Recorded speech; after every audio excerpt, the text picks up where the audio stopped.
había prometido la clase pasada es trabajar el caso de paranoia que contradice la teoría psicoanalítica, que es un escrito de Freud, que está en el programa, y que tiene cuestiones muy interesantes, muy interesantes y muy llamativas para charlar. Tengamos en cuenta que ya desde el título genera algunas preguntas interesantes porque ubica la lógica de lo que sería la contradicción. Y eso me parece que es interesante a destacar porque estamos quizás acostumbrados a pensar, recuperando alguna cuestión del primer cuatrimestre, cómo el psicoanálisis tiene una línea que en algún punto se acerca, se aleja, se contradice con lo que sería la lógica científica o el discurso científico, mejor dicho. Y en este caso planteamos, o Freud, mejor dicho, plantea esta idea de la contradicción.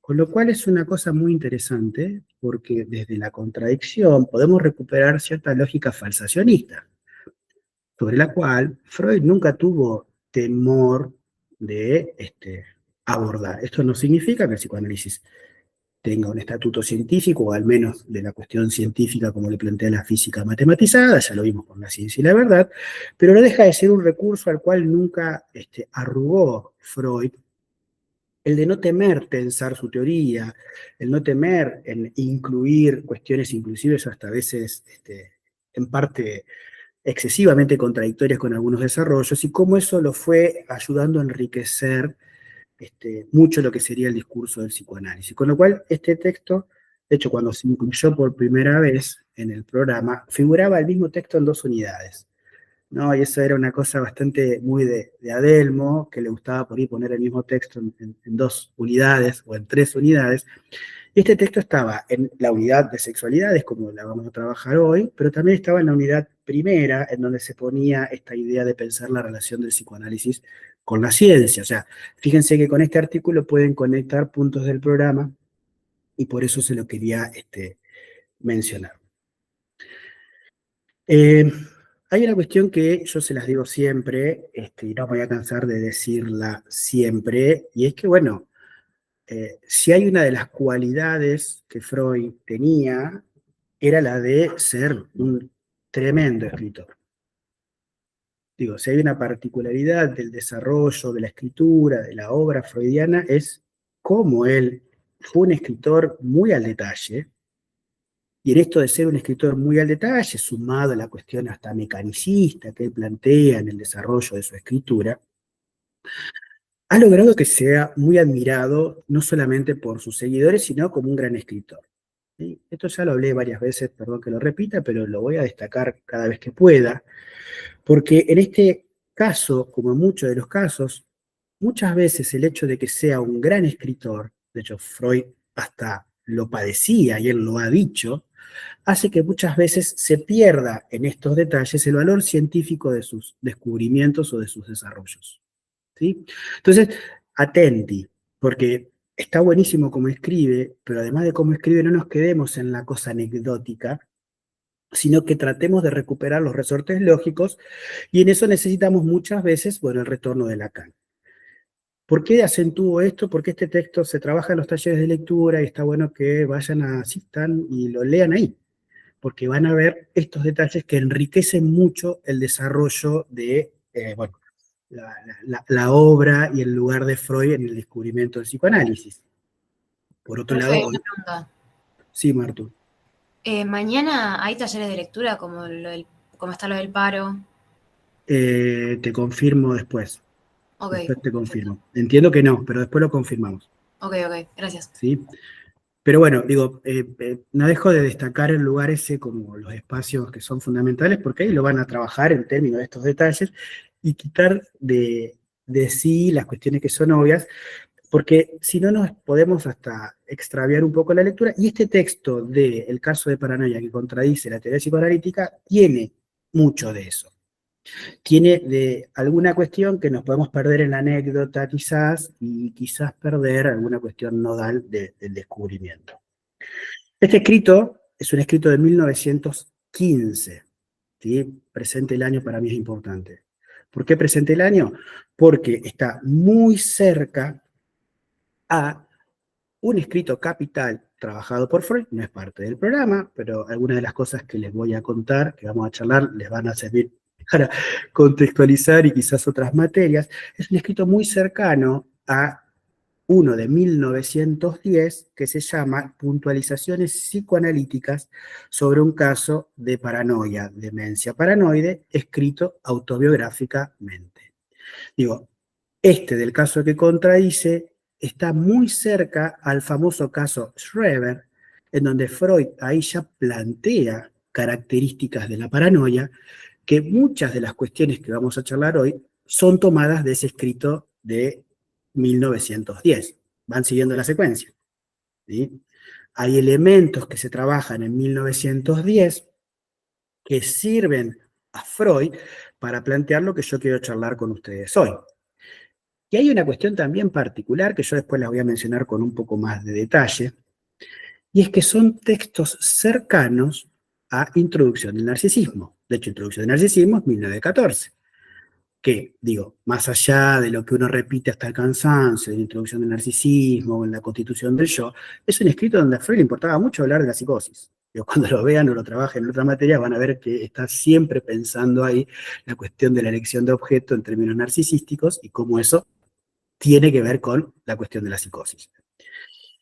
Les propongo lo siguiente, yo voy a hacer un punteo muy breve de algunos escritos anteriores, ya saben que muchos no están en el programa de esta materia, pero les van a servir porque quiero destacar algo que es fundamental a la hora de pensar qué sería lo contradictorio. O sea, cuando yo agarré este texto por primera vez en muchísimos años, dije, bueno, pero ¿qué es lo que contradice la teoría psicoanalítica?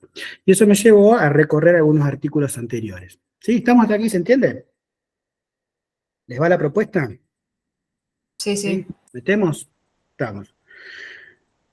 Muy tempranamente Freud, muy tempranamente, pero muy, muy tempranamente, 1894, publica un escrito que se llama Las neuropsicosis de defensa. Ensayo de la teoría psicoanalítica en relación a la histeria, a las fobias, a las representaciones obsesivas y a la psicosis alucinatoria. ¿En alguna materia lo van a trabajar? Seguro. Es un escrito de 1894 en donde Freud empieza a ver cómo son los mecanismos defensivos que él después más tarde llama las neurosis. Sabemos que en las neurosis, para Freud, hay mecanismos defensivos que se ponen a funcionamiento de la estructura. Pero ahí ya a Freud le llama la atención cómo en determinados momentos hay un mecanismo totalmente distinto, ¿sí?, a lo que se va a producir en la neurosis. Cito textual. Existe una modalidad defensiva, va a decir Freud, mucho más enérgica y rigurosa, que consiste en que el yo desestima la representación insoportable junto con su afecto. O sea, hay un mecanismo defensivo que es mucho más intenso que el que sucede en las neurosis. ¿Sí? Es un mecanismo que consiste en cómo el yo va a desestimar lo insoportable con el afecto, la angustia que esto se ve aparejado, y que a su vez, acto seguido de este mecanismo defensivo yoico, solo se ha conseguido que se recupere vía la alucinación, perdón, algo de lo que repara ese mecanismo defensivo. O sea, ya encontramos bien temprano en la obra de Freud que hay una cuestión del yo que se defiende de ciertas emociones y cómo la alucinación tiene una característica fundamental a la hora de reparar eso que el yo se defiende.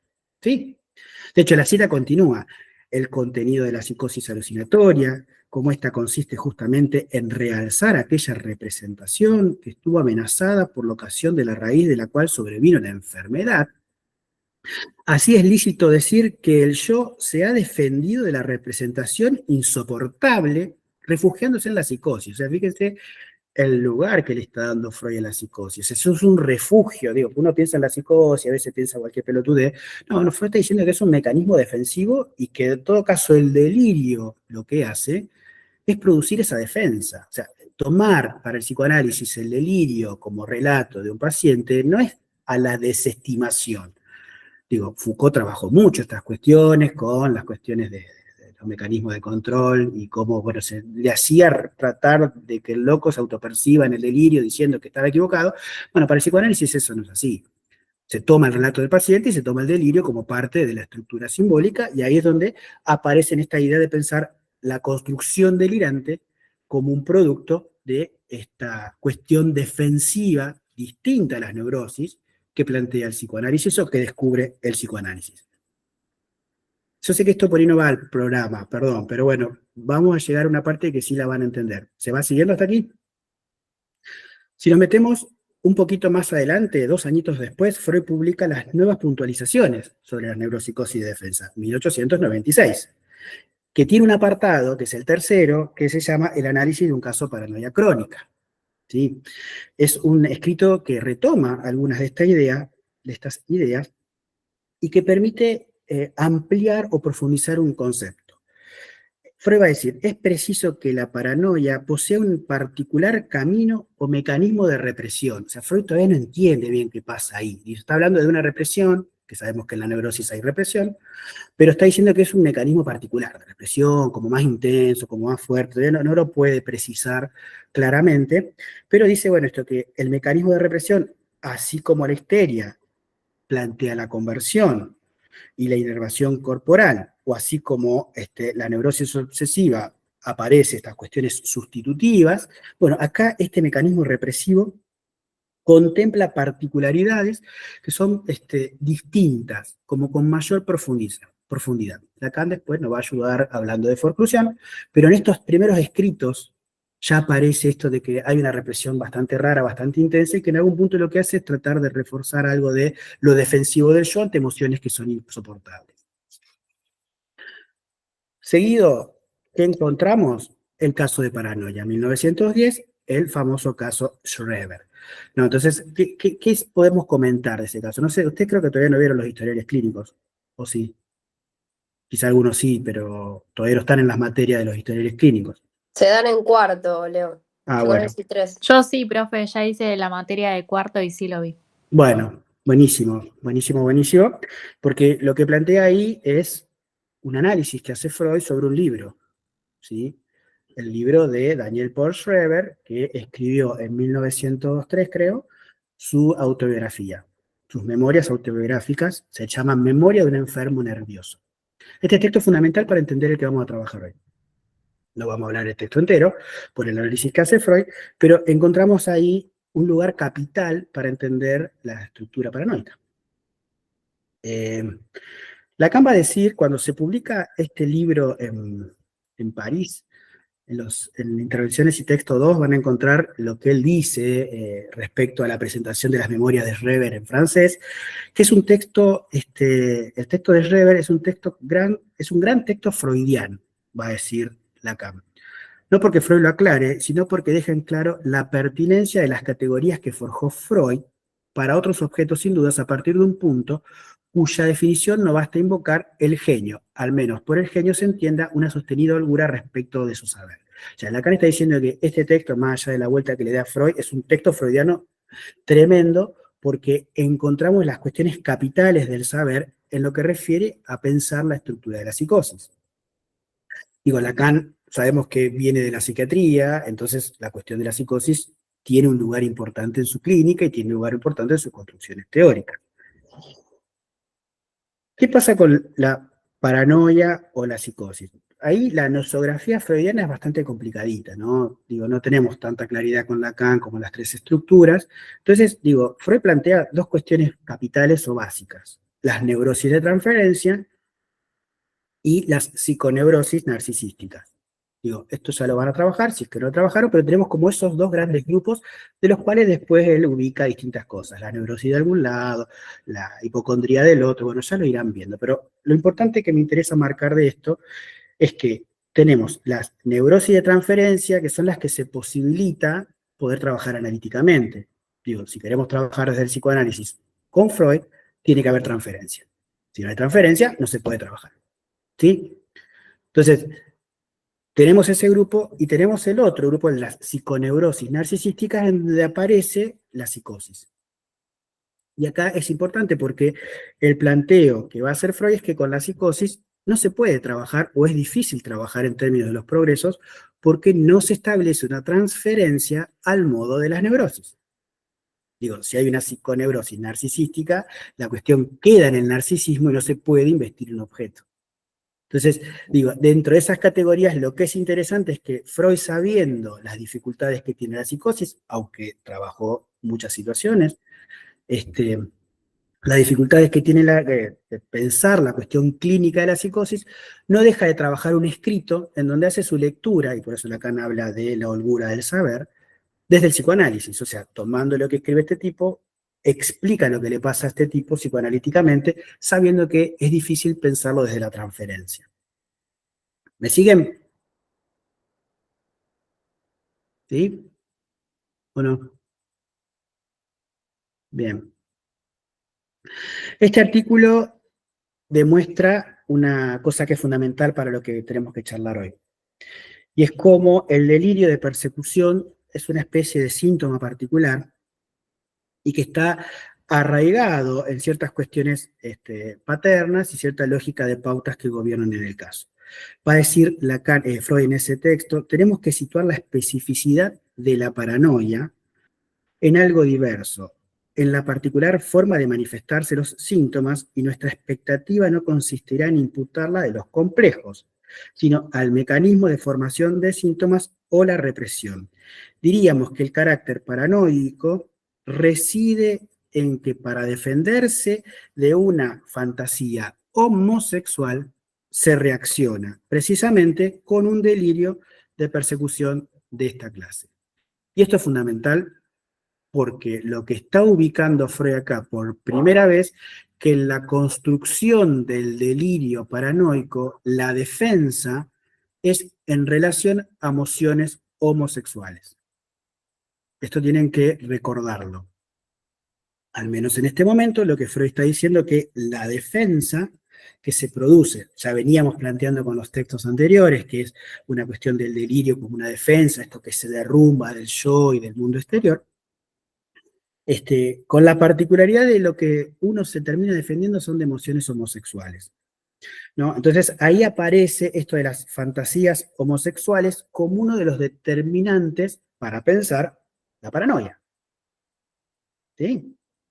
Los historiales clínicos que poseíamos como material de indagación eran tanto de hombres como de mujeres, dice Freud, en Schreber, de diferentes razas, profesiones y rangos sociales, y vimos con sorpresa cuán nítidamente se discernía en todos ellos, en el centro del conflicto patológico, la defensa frente al deseo homosexual, como todos habían fracasado en dominar su homosexualidad, reforzada desde lo inconsciente. O sea, Freud insiste que para pensar el delirio o la cuestión de la paranoia, hay una defensa sobre emociones homosexuales, y que no es una cuestión aleatoria. Hizo una casuística, revisó, trabajó, charló con sus discípulos para poder llegar a esta cuestión de cierta premisa universal para ubicar ahí esta particularidad de estructura.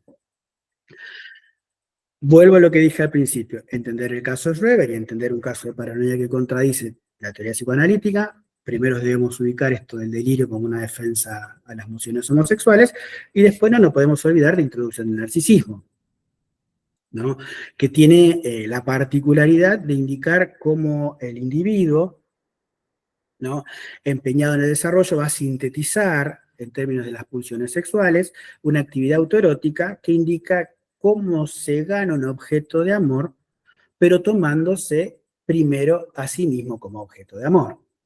Entonces digo, si la paranoia es una defensa de las emociones homosexuales, se piensa que hay una elección narcisista en donde alguien elige un objeto de amor igual a uno. ¿Te engancha esta idea? Si uno elige un objeto de amor porque antes era uno el objeto de amor, hay una elección homosexual.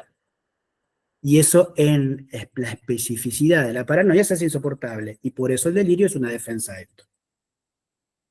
En la paranoia hay una fijación al narcisismo que va a generar que el enfermo vaya a sustraer de las personas de su entorno, estas investiduras libidinales, hay una retracción en el yo de la libido, y que, bueno, todo se vuelve indiferente. Por eso, cuando alguien está delirando, no importa lo que pasa alrededor, está en su delirio.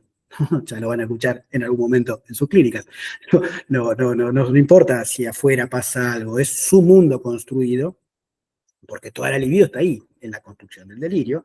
El mundo va a quedar sepultado, va a decir Freud, en una proyección de una catástrofe interior. O sea, el mundo se destruye porque se proyecta el quilombo que hay adentro. Entonces, digo, en esta construcción defensiva de las emociones homosexuales y de elecciones narcisísticas, es que se produce el despelote y cómo ahí encontramos la premisa universal de lo que empieza a aparecer como una tensión en 1915, en el caso de paranoia que va a contradecir la teoría psicoanalítica. ¿Hasta acá se va siguiendo? Necesito el retorno, please. Más allá de mi ayudante y Laurita, que no te saludé. El resto. Mis ayudantes no, los ayudantes de la cátedra, perdón. Sí, profe. ¿Seguro? Ya sé que estos temas los van a ver en otras materias, pero me parece interesante porque si no lo entendemos, ¿qué carajo se contradice? Y fíjense que no son cosas de un día para el otro, son cuestiones que Freud la laburó mucho tiempo.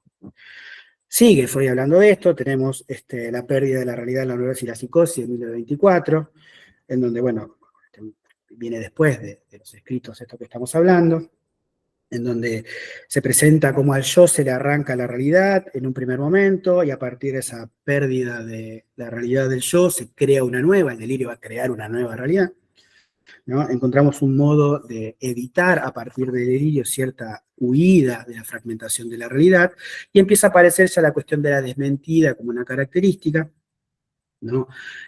Ya en neurosis y psicosis, también de esa época, el acento está puesto en un conflicto entre el yo y el ello. Ya habíamos trabajado con Freud, ya había empezado a elaborar las cuestiones de esas tópicas, y el delirio se presenta como un parche, esta palabra me encanta, un parche colocado en el lugar donde se produjo la desgarradura del yo con el mundo exterior. O sea, fíjense el lugar que le da el psicoanálisis al delirio. No es para desacreditarlo, digo, tampoco para delirar con el paciente, pero si el paciente te cuenta un delirio, no hay que escucharlo. Hay que darle el lugar porque justamente lo que hace es tapar las desgarraduras yoicas que tiene y es parte del discurso. No es a desacreditar o a forcluir, ya para eso le pasó la forclusión en la estructura. Entonces tenemos que tener en cuenta el lugar delirante o el lugar que el delirio tiene en esta cuestión de restitución, Lacan lo aplica al significante, en función de cómo se le destruye el mundo interior. Pero para Freud no deja de estar sostenido, Lacan también lo ubica ahí, como una defensa a emociones homosexuales. Y esto quiero que quede muy en claro. Estamos hasta aquí. Vuelvo a la pregunta. ¿Qué contradice el caso de paranoia que contradice? ¿No? ¿Cuál sería la contradicción? Acá hay un juego interesante. Un juego interesante de Freud porque no arruga, pero bueno, termina encontrando una vuelta que es más que interesante para pensar, bueno, esta idea o esta relación estrecha que existe entre paranoia y la homosexualidad. Abro paréntesis. No caigamos en la cosa de pensar que se trata de, por la homosexualidad, una cuestión sostenida de la paranoia. No es que la homosexualidad se sostiene o sostiene la paranoia. Son defensas a emociones homosexuales, justamente por la cuestión narcisística. No caigamos en las ideas rápidas sobre las críticas al psicoanálisis, porque sos homosexual, sos psicótico. No, Freud no está diciendo esto acá. No está planteando esto acá. Si queremos leerlo con malas intenciones, podemos decirlo así.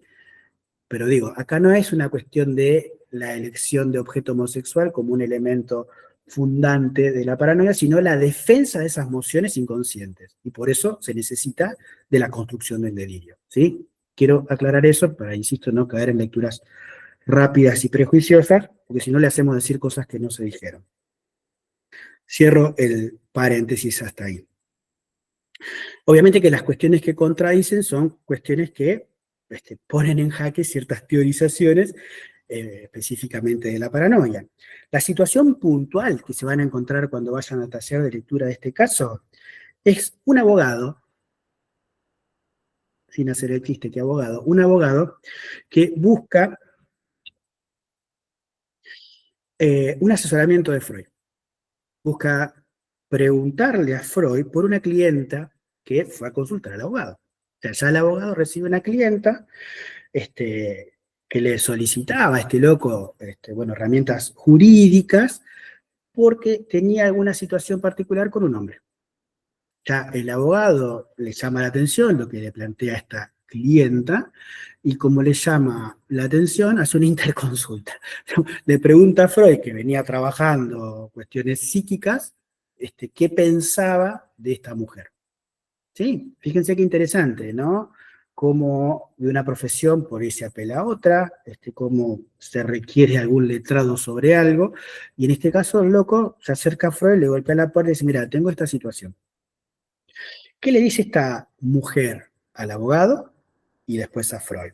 Que mediante, o durante, mejor dicho, el acto sexual que tenía con una pareja, con un tipito que estaba saliendo, empieza a escuchar un ruido, la mujer. Vayan a los talleres, lo van a leer bien puntual. Empieza a escuchar un ruidito imaginario que proviene de un escritorio, una especie de tic-tac. Freud va a decir que ese tic-tac sincroniza con las palpitaciones del clítoris y que este acontecimiento en esta mujer precipita una interpretación delirante. ¿Sí? Hay algo ahí de esta cuestión de la construcción imaginaria, del ruidito y lo que pasaba en la intimidad sexual, que hace que esta chica construya un delirio pensando que había una cámara fotográfica registrando el momento de la intimidad. ¿Sí? O sea, esto es lo que al abogado le llama mucho la atención, le hace ruido y por eso lo llaman a Freud, entonces para ver qué pensaba. Tal construcción se cristaliza al cruzarse de manera casual, o sea, después de tener el comercio sexual con este tipo, sale de la habitación, de la casa, no sé, y se cruza con dos personas. La mujer cree que estas dos personas, estos dos hombres, estaban hablando de ella y de las relaciones sexuales que había tenido recién con la pareja o el amante, no sé. Entonces digo, ahí queda cristalizado el delirio diciendo, bueno, acá hay algo que este amante me está extorsionando y por eso la mujer va a un abogado para tomar acciones legales al respecto. Yo insisto, no me voy a perder en los detalles, después lo van a leer con profundidad, pero bueno, acá ya encontramos una cuestión que a Freud le llama mucho la atención. ¿Qué hace Freud? La cita a la mujer, la recibe en su consultorio y empieza a ver qué pasa con la cuestión diagnóstica. Porque ¿qué pasaría con la cuestión diagnóstica? ¿Van pesquisando qué sería lo que contradice? Si la paranoia arma un delirio como construcción para defensas ante emociones homosexuales, en este caso, la mujer estaría construyendo un delirio por, exacto, Corina, alguien del sexo opuesto. Fíjense cómo acá a Freud le llama la atención esta particularidad. Dice, bueno, me está poniendo en jaque un universal. Esta situación contradice la teoría psicoanalítica porque ya no se ve con claridad la defensa de emociones homosexuales, sino que es un perseguidor del sexo opuesto. ¿Eh? Interesante, ¿no? Metafilológicamente muy interesante. Está más complicado que me ponga el uso que el que entienda Freud. ¿Qué es lo piola de esto? Que Freud empieza a ver cómo se pone en jaque la teoría psicoanalítica en términos de esta contradicción. Cuando lean el caso van a leer un apartado que va a decir Freud. La literatura psicoanalítica se había avesado que el paranoico se debate contra un refuerzo de tendencias homosexuales. Eso está literal, ¿eh? Lo que remite en esencia a una elección narcisista de objeto. Ya habíamos hablado de narcisismo, ¿se acuerdan? Más un ratito.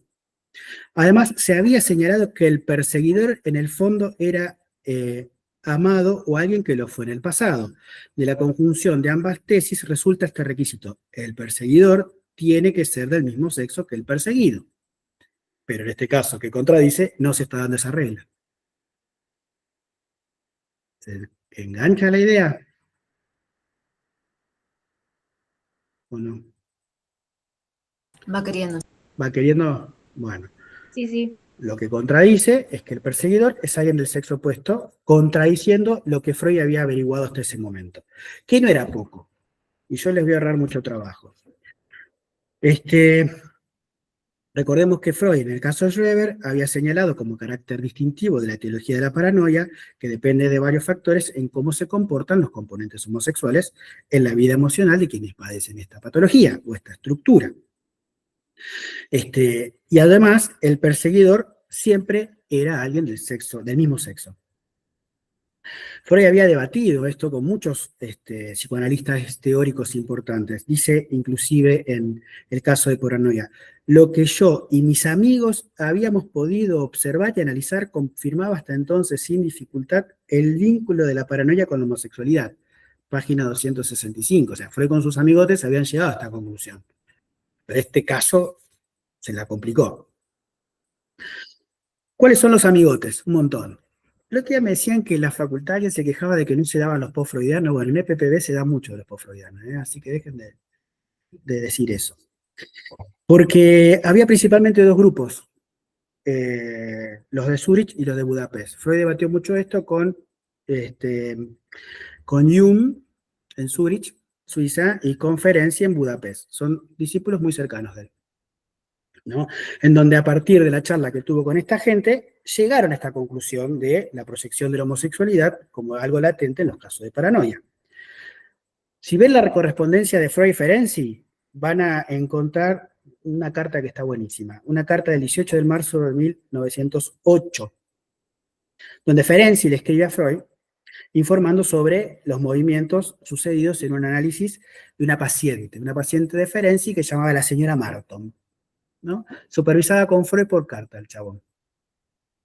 Que era un caso de paranoia, el de la señora Marton, en donde Ferenczi le escribe, durante 4 semanas enteras me ha machacado con historias heterosexuales. O sea, ahí lo que le llama a Ferenczi la atención es que esto le hablaba de la heterosexualidad, sin importancia que destaca el modo llamativo por las que se dice sentirse culpable. Es alguien que machacaba en términos de su paranoia con cuestiones homosexuales, pero que le daba culpa, con lo cual se empieza a entrever que ahí hay algo de la homosexualidad que aparece como defensa en la psicosis. O sea, fíjense que ya en 1908, un par de años antes de Schreber, ya aparece este lugar de la homosexualidad o esta defensa en su debate con sus colegas. Y cómo manifiesta las fantasías, esta paciente Marton, manifiesta fantasías homosexuales con amigas y una fuerte predilección a la madre. O sea, aparecen la cuestión de la homosexualidad. La heterosexualidad le genera culpa, hay una fuerte predilección, bueno, Bárbara, hay una fuerte predilección por las fantasías homosexuales con la amiga y hay una fuerte predilección de elección con la madre. O sea, se sostiene esta idea de la homosexualidad o de defensa de la homosexualidad. Unos días después, Freud le responde, el 25 de marzo, de ese año obviamente, y le dice, che, Ferenczi, no te hagas tantas ilusiones sobre las expectativas del tratamiento, ya que esta realidad es muy compleja para llegar a un éxito terapéutico.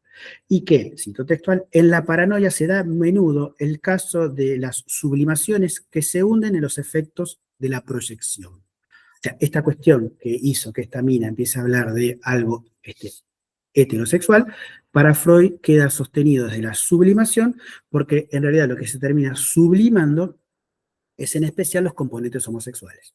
¿Sí? Fíjense cómo ya el debate hizo que Freud y sus amiguitos lleguen a esta premisa universal.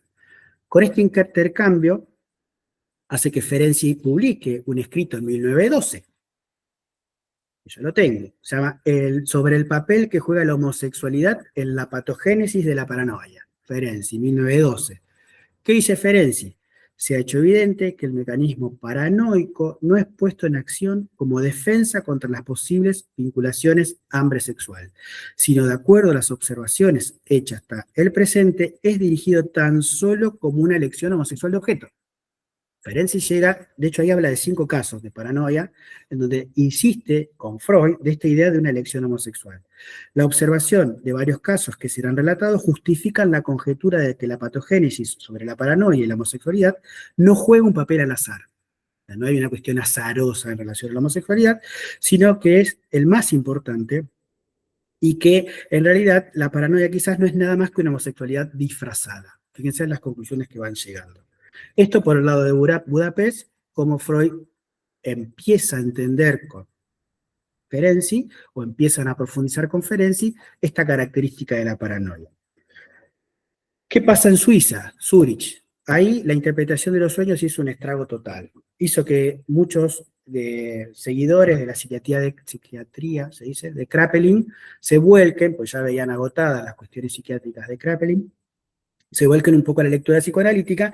Entre ellos se destacan Bleuler y, obviamente, Jung. Carl Jung, un discípulo muy cercano, que cuando trabajemos el texto de Mazzota lo vamos a meter un poquito más en profundidad.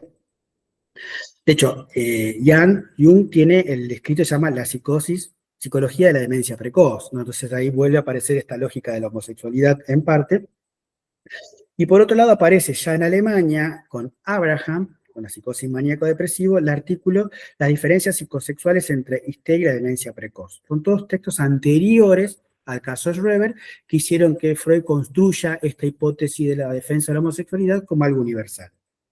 Tras el intercambio con Abraham, propone una hipótesis donde la característica principal de la demencia precoz tiene que ver con la falta de investidura de objeto, con lo cual hay una, se reviste el yo y se manifiesta con un delirio de grandeza. O sea, la cuestión de la paranoia queda sostenida como esta defensa a la homosexualidad o a las emociones homosexuales y que se sostiene con esta particularidad de lo que parecería una premisa universal, pero con el caso de paranoia y el tic-tac del reloj o el delirio que se construye a partir de si era fotografiada y resulta que la mujer se va a quejar al abogado de un hombre que la persigue, empieza a hacer un poco de ruido rompiendo esta idea. Sí, Manu, ya lo hablamos hoy al principio. Gracias. Ahí ya en la decisión del yo en los procesos defensivos aparece la vertiente con el fetiche, con una desmentida, la castración. Ya al principio estuvo, gracias por el dato. De hecho, fíjense que Freud en el caso de paranoia dice, puesto que mudaba directamente al amado en el perseguidor. O sea, ahí hay algo que sostiene esta idea de cómo se empieza a caer, en teoría, esta idea de las defensas a las emociones homosexuales. Esta situación hace algo que para el psicoanálisis también es importante, y lo hace Freud en esta época. Como Freud estaba dudando, convoca nuevamente a la mujer. O sea, no se queda con una primera impresión de lo que ésta le transmite. ¿Sí? La vuelve a convocar, la vuelve a consultar, y eso es importante porque nos da una premisa teórica, técnica que es fundamental, y que Lacan la recupera muchísimas veces, y es como desde el psicoanálisis no hay que caer en un sentido coagulado, sino hay que comprender demasiado rápido. ¿No es cierto, Lauri? Ahí es algo que tenemos que tener en cuenta, que no hay que sacar conclusiones apresuradas. No hay que quedarse con esta idea de ciertas primeras impresiones. De hecho, Lacan en el seminario 2, yo encontré un par de cosas que me gustan y se las voy a contar. Dice que en el fondo lo que consiste a la aprehensión de nuestro dominio clínico existen 2 peligros, ¿no? 2 peligros. Seminario 2, nosotros vimos algunas clases en la materia. El primero consiste en no ser curioso. Está buenísimo eso. Enseñamos a los niños que la curiosidad es una reprobable falta, y en el conjunto esto es cierto, no somos curiosos y no es fácil provocar ese sentimiento de manera automática. O sea, un psicoanalista tiene que ser curioso, no chismoso, no de la curiosidad para el puterío, sino en términos de la curiosidad que implica la pregunta. Fíjense, si hay que ser curioso es porque no hay un sentido coagulado. ¿Sí? Que uno pregunta y pregunta y pregunta, o devuelve la pregunta en forma de mensaje invertida, es porque no hay una cuestión sostenida desde la falta de curiosidad, hay que darle lugar. Y el otro peligro es comprender, dice Lacan. Me parece brillante esto como una indicación clínica. Comprendemos siempre demasiado. particularmente en el análisis. Pensamos que podemos realizar una buena terapéutica analítica si tenemos dotes, si somos intuitivos, viste que Lacan venía de pelearse con la intuición del menor. Si somos intuitivos, si tenemos chispas, si ponemos en práctica ese talento que cada cual despliega en la relación intrapersonal, a partir de que momento en que cada uno deja de exigirse un extremado rigor conceptual, siempre encuentra maneras de comprender. Pero nos quedamos sin brújula, no sabemos en dónde partimos ni a dónde podemos llegar o a dónde queremos llegar. O sea, comprender es un problema. Obviamente que después uno analiza, piensa los casos y habla de su clínica, pero no de una comprensión en términos de localizar un sentido. Digo, después cuando Lacan formaliza lo real, entendemos que no todo tiene explicación. Entonces, si uno comprende, cagó. No sé, Lau, ¿querés decir algo? Obtura, digo, si uno comprende, obtura. Y pensaba en los pacientes que a cada rato te dicen, ¿se comprende? ¿Se Se entiende? comprende. ¿Se comprende? Sí, es una obtura en términos de sentido porque ahí se coagula el goce, digamos, no se desplaza un sorete más. ¿No? Si quedamos en una cuestión de existencial, es un ser. Yo soy así, qué sé yo, digamos, o por esto está esto.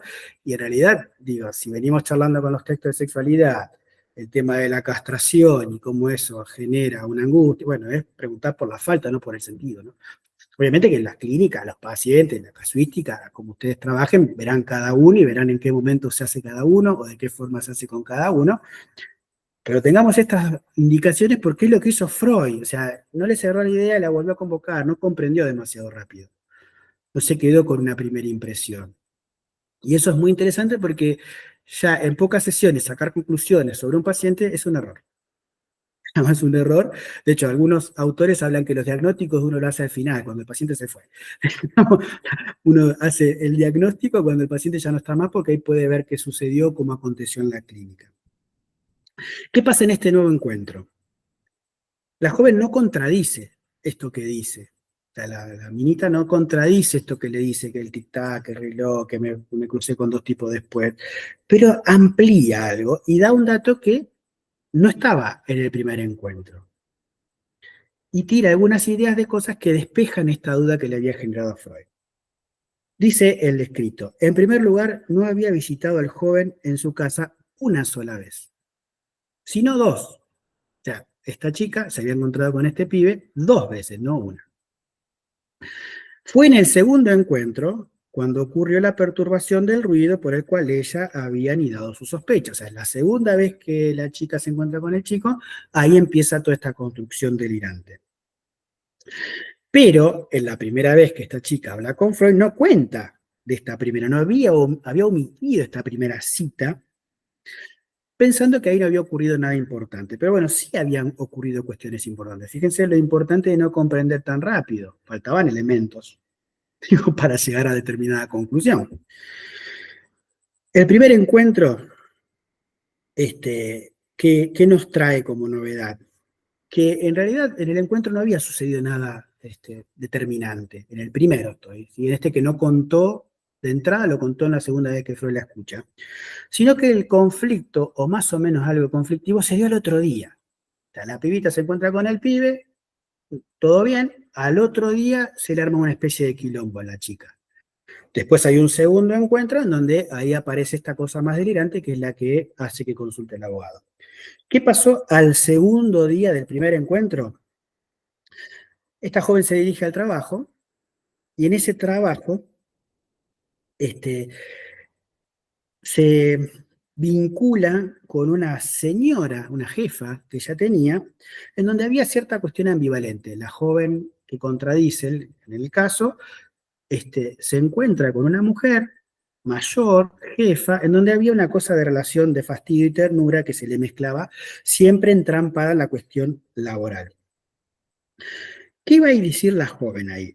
En este momento, la joven le adviene la certeza de que esta señora que tanto apreciaba, aunque tenía sentimientos ambivalentes, sabía que ella el día anterior había tenido relaciones sexuales con el joven. O sea, empieza a aparecer algo ahí de depositar en esta mujer, ¿no? Esta idea de que sabe qué hice yo ayer en la intimidad con alguien. Entonces ahí empieza a, bueno, pegoteársele alguna cuestión imaginaria, porque esta mujer está identificada, vía imaginario con la madre. O sea, la jefa, que sabía que ella había tenido relaciones sexuales con el hombre, tiene los cabellos blancos como mi madre, le dice a Freud. O sea, hay una identificación a lo materno, en donde esta mujer maternal de cabellos blancos sabía todo lo que le pasaba a la joven. ¿Me van siguiendo? Parece, viste, una novela, Primo Arenadel, pero ¿van siguiendo? Sí, bueno, Brisa. ¿El resto?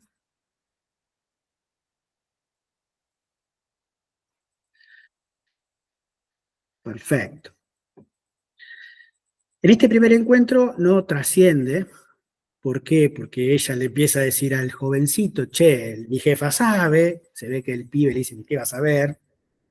O si no me conoce, digo, hay cuestiones disuasivas que hacen que la mujer no avance en los reclamos, pero bueno, después se produce el segundo encuentro en donde aparece lo disruptivo. Entonces, en esta nueva historia encontramos que la jefa de cabellos blancos es el sustituto de la madre, eso lo dice Freud también en el artículo, que el hombre amado, a pesar de que era joven, es puesto en el lugar del padre, y que el poder del complejo materno, subrayen esta palabra, es el que compele a la enferma a suponer una relación amorosa entre esos dos desiguales compañeros en contra de toda inverosimilitud. O sea, la relación con la jefa igual a la madre y la idea de este joven, que aunque sea joven, tenía que ver con el padre, le empiezan a dar sustento vía el complejo materno a Freud para volver a corroborar su hipótesis de que en realidad lo que hay ahí es una defensa homosexual, porque la que infiere en el delirio es la madre y no tanto el lugar de lo heterosexual con la pareja. O sea, en el fondo no podría decir que el caso que contradice tampoco contradice mucho, porque termina siendo una defensa a emociones homosexuales, pero no se da sin esta vuelta de localizar algo que tiene que ver con el complejo materno y algo que tiene que ver con, bueno, la posibilidad que tuvo Freud de indagar un poco más por no comprender demasiado. Y eso es epistemología del psicoanálisis. ¿Se entiende hasta aquí? El vínculo con el mismo sexo se contrapone en los empeños de ganar como objeto de amor un compañero de otro, o sea, hay una transferencia ahí que se da al vaguito, pero no deja de estar coagulado esto por el lugar que tiene la madre dentro de este complejo. ¿Qué nos hace pensar o qué me hizo pensar esto? Y esto tiene que ver con los textos más de sexualidad femenina. ¿Qué es la función materna?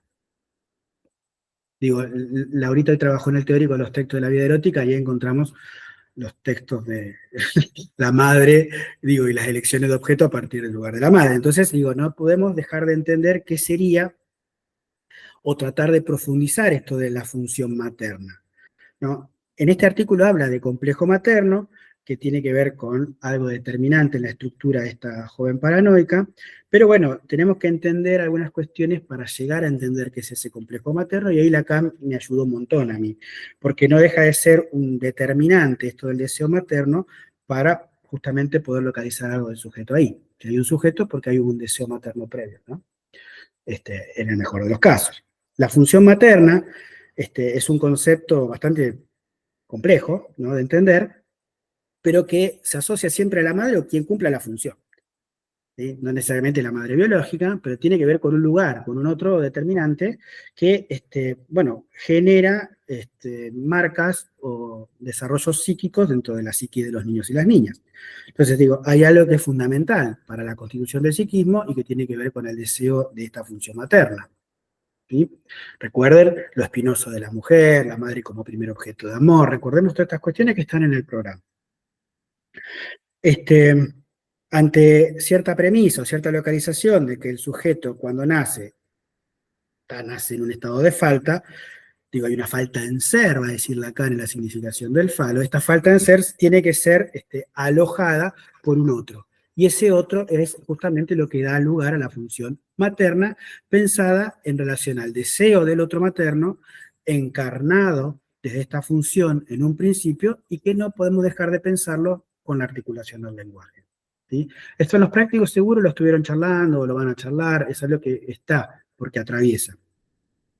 Entonces, la función materna no se limita a un cuidado solamente físico, sino tiene que ver con la capacidad que tiene la madre, o quien cumpla la función, de encarnar o servir de un otro con mayúscula. No solamente que le limpie el culo, digamos, tiene que haber un encarnamiento de este otro con mayúscula, porque a partir del otro castrado es que se aloja este sujeto. Y es algo que no deja de ser significativo para el desarrollo y la vida de un niño o una niña. Lacan refiere mucho a esto, le da mucho lugar, lo trabaja mucho, en donde, bueno, esta díada, madre-niño, madre-niña, se sostiene desde este otro a partir de las palabras, las miradas, los gestos, ¿no? Cómo se va introduciendo el niño en el deseo materno y cómo se va introduciendo a partir vía frustración en lo simbólico y el lenguaje. O sea, no es una función menor la función del otro materno, ¿no? Como también va a enfatizar Lacan de que, bueno, esta función nunca es de alguien perfecto o completo, sino que en realidad ahí aparecen las cuestiones de ambivalencia en términos de alienación y separación, como algo que termina, bueno, a veces hasta dando lugar a la filtración del deseo inconsciente y cómo eso va a estructurar algo a lo largo de la vida. Esto que digo de que la madre nunca está a la altura, o en algún punto es alguien que queda nunca perfecto o completa, bueno, nosotros tenemos el caso de André Gide, que lo van a trabajar en los prácticos, donde, bueno, ahí hay unas particularidades con una madre idealizada, ¿no? Digo, si la madre no es perfecta y no es completa, es lo mejor que nos puede pasar, porque ahí hay algo de la falta de esto que permite el alojamiento. Si hay una madre idealizada, no tiene agujero, y si no tiene agujero, nadie puede ser cobijado o amparado por ese otro. No me voy a meter ahí, lo van a ver en los prácticos seguramente en profundidad. Y en esto de la cuestión de pensar la idea de esta díada madre-niño y lo difícil que esto se hace, bueno, Lacan ubica ahí cómo se puede pensar el falo como un elemento del principio imaginario, porque tiene que ver con la falta de la madre. Recuerden justamente el caso de André Gide, cómo al Edipo se ingresa vía lo imaginario, pero que en algún punto toma el estatuto de lo simbólico, y vamos a pensar la significación del falo, el falo como un significante, que ahí ya empieza a inferir la función paterna con el lugar de alguien que hace lo que puede como puede, ¿sí? Son menciones muy veloces las que hago, porque en el práctico seguramente lo van a trabajar, pero ahí más o menos tenemos algunas coordenadas de lo que sería la función materna. Lacan profundiza esto. Mi destino es el complejo materno, pero antes de llegar al complejo materno, Lacan habla de algo que me parece sumamente interesante, y lo van a trabajar seguramente en algún momento, y es el estrago materno. Es decir, él llega a dimensionar el deseo materno de este otro como un estrago, palabra rockera, ¿sí? Heavy metal. La relación que hay entre la madre con el niño y la niña como producto del comercio sexual, lo que nace en relación a la relación entre los padres o entre una pareja, puede llegar a complejizarse en esto de lo que sería el momento de la separación. O sea, este niño o niña va al lugar de la falta que tiene el otro. Bueno, ¿qué pasa cuando es difícil separarse de ahí? ¿Qué? Neurosis a full. No, digo, ¿qué pasa cuando es difícil salir de ese lugar? Entonces Lacan empieza a articular esta idea del estrago, en donde yo encontré dos referencias importantes. Una más común y una más difícil de entender. La referencia más común está en el Seminario 17, el reverso del psicoanálisis, cuando él plantea la idea de que este deseo materno produce estragos, asemejándose a una metáfora, o utilizando una metáfora que es bien conocida por todos, que es la de el cocodrilo. ¿Sí? La han escuchado seguramente, los más grandes seguro, pero fíjense, este deseo materno queda representado con la boca de un cocodrilo. Acá lo dice en el Seminario 17, página 118. El papel de la madre es el deseo de madre. Esto es capital. El deseo de la madre no es algo que soporta tal cual que pueda resultarles indiferente. Siempre produce estragos. Es estar dentro de la boca de un cocodrilo. Eso es la madre. No se sabe por qué mosca puede llegar a picarle de repente y va y cierra la boca. Esto es el deseo de la madre. O sea, si el cocodrilo cierra la boca, ¿quién sale de ahí? ¿No? Fíjense la dimensión del estrago que está teniendo. Se me están riendo, no sé por qué se me están riendo, ¿se va entendiendo? ¿Sí? ¿Seguro? Esto es importante porque fíjense el lugar que tiene el deseo del otro materno. No es pavada. Pero bueno, hay alguna cuestión que nos tranquiliza, o al menos acá nos tira ahí una onda, porque bueno, ¿qué sería lo que puede meter una traba a esa boca de cocodrilo? Para que no la cierre y no nos chupe, no se chupe ese hijo, no lo coma, no lo trague. Bueno, el falo. El falo es lo que protege al niño y a la niña de que ese cocodrilo cierre la boca. ¿Se va entendiendo esta metáfora? Los que tienen toda la cámara apagada. Es una articulación de la metáfora paterna como freno al exceso del deseo materno. ¿Sí? Es la cuestión de nombre del padre, deseo materno, bueno, deseo de la madre, cómo ahí se recupera el falo. Es lo que permite frenar esa posibilidad de que una madre desee tanto que no permita que ese niño o niña salga del lugar de objeto. Entonces traté de explicar que había algo tranquilizador, dice Lacan en el seminario 17. Les digo cosas simples. Improviso, debo decirles. Anda a cagar, Lacan, improviso. Hay un palo de piedra, por supuesto, que está ahí, en potencia, en la boca, y eso la contiene la traba. Es lo que se llama falo. Es el palo que te protege si de repente eso se cierra. O sea, si hay un palo que traba la boca, no se cierra y se puede zafar de ese estrago. La otra referencia es más complicada. La voy a mencionar rapidito porque capaz que la vean en algún momento, capaz que no la vean nunca en su vida. Y está en Leturdi. Leturdi es uno de los escritos más difíciles de Lacan, si no es el más difícil. Ustedes se quejan de idea directiva, se quejan de la cosa freudiana. Bueno, algún día crúcense con Leturdi y se van a ir llorando como vengo llorando yo hace muchos años. ¿Sí? ¿Por qué? Porque acá aparece algo que no deja de ser interesante. Que dice, la interdicción del padre también traba. La interdicción del padre traba porque es lo que opera como metáfora para poder frenar algo del deseo materno. Igual tu pregunta, ¿qué te llamas? Javiera, tu pregunta me viene bien para hacer una aclaración. Porque lo hablamos mucho en el práctico y me parece interesante decirlo. La articulación a la metáfora paterna no es sin la posibilidad del discurso materno. O sea, si el padre opera es porque la madre le deja. O sea, esto de armarse un padre para que pueda frenar algo de esto, y de hecho el padre imaginario, de hecho hablamos bastante de eso, que es un padre terrible, que nos armamos en la infancia, en algún punto es algo que el niñito o la niña se arma para poder contrarrestar lo voraz, lo estragoso del deseo materno. Pero no nos olvidemos que el lugar de la madre es capital. Y si hay una inclusión del padre, es por el discurso de la madre. Digo, está buena la pregunta para poder entender el lugar de la madre, la mujer, que el psicoanálisis le da. Digo, también para evitar lecturas a veces también prejuiciosas al respecto. En Leturdi aparece que el Leturdi se traduce como el atolondradicho, las palabras dichas, es un quilombo de traducción. Lacan, lo menciono rapidito, ¿no? Sepan que está ahí, es del año 72, en donde aparece una especial definición del estrago que vincula la relación de la niña con la madre. Y es muy interesante, digo, para el programa es muy interesante, da para trabajarlo en profundidad. Lacan va a decir que en la elucubración freudiana del complejo de Edipo, que hace de la mujer pez en el agua, por ser la castración en ella inicial, contrata dolorosamente el hecho del estrago que en la mujer, en la mayoría, es la relación con la madre, de la cual parece esperar una mujer más sustancia que de su padre. O sea, Lacan acá está planteando lo que es interesante. Y es como la niña le pide a su madre la sustancia de ser mujer. A ver si me siguen. La niña le está pidiendo a la madre inconscientemente la sustancia de lo que sería ser mujer.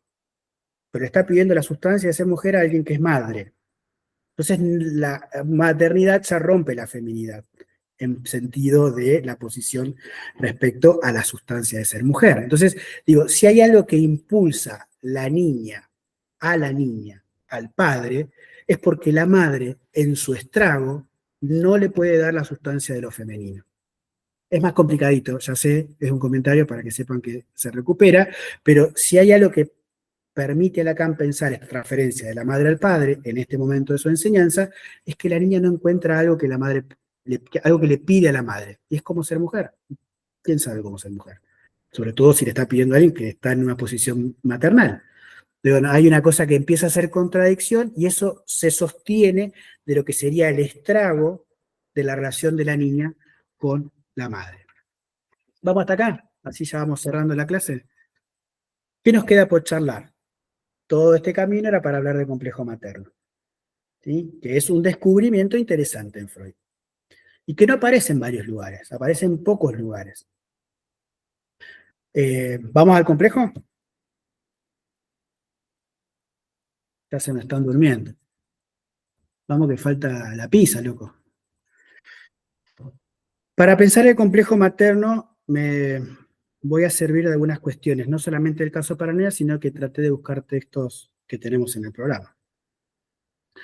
En el caso de paranoia, que contradice la teoría psicoanalítica, habla de esta relación extrema a la que Freud llega a denominar como complejo materno en términos de esta niña, de esta joven con su madre. Es un complejo poco habitual, ¿no? No es algo que aparezca, como les decía, en muchos lugares,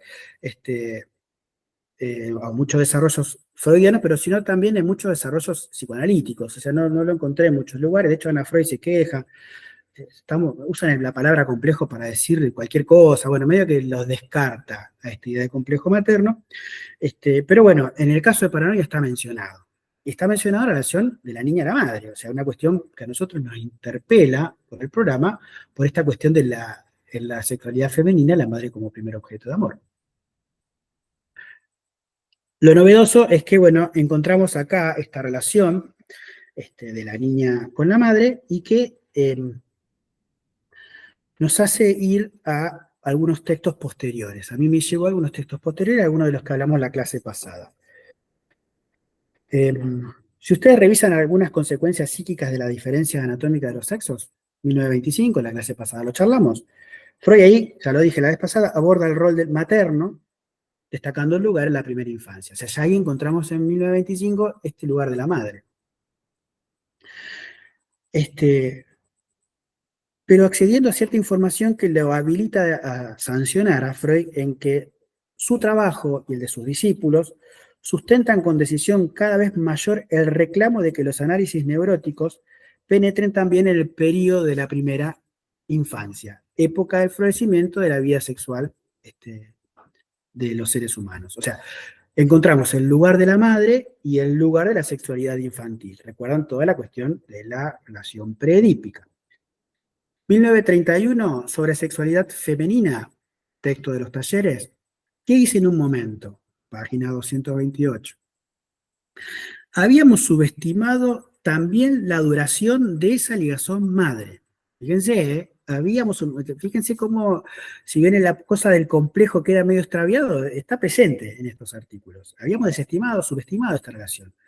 En la mayoría de los casos llegaba hasta bien entrado el cuarto año, en algunos hasta el quinto, y por tanto abarca la parte más larga, con mucho, del florecimiento sexual temprano. O sea, ya Freud le da lugar a este vínculo. Más aún, era preciso admitir la posibilidad de que cierto número de personas de sexo femenino permanecieran atascadas en la ligazón madre original y nunca produjeran una vuelta cabal al varón. Digo, texto que lo tenemos en el programa, ¿eh? Fíjense cómo empieza a rastrear Freud acá, o a marcar el lugar de lo materno, sostenido en parte desde esta lógica del complejo.